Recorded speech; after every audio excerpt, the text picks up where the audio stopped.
May dumating na indoor tsaka outdoor board ng Mabi dito. Ang complaint ng may-ari ay E5. Nag-E5 daw siya. Kaya check muna natin kung malamang sa communication field wiring nila to, na indoor to outdoor E5. Kaya testing lang muna natin kung yun nga.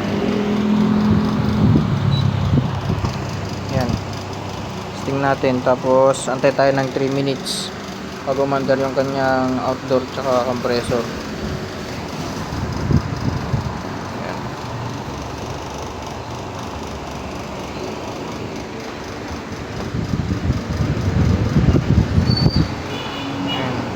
Tayin natin ng 3 minutes bago umandar yung kanyang outdoor tsaka compressor. 1 eternity later. Sir, okay na yung board nyo, Mabi. Bali,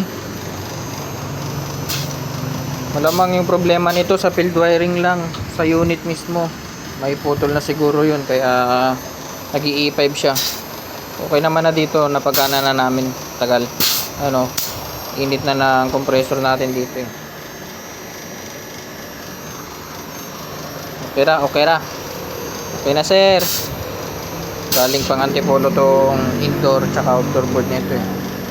Pulis yung may-ari. Okay na, sir. Okay.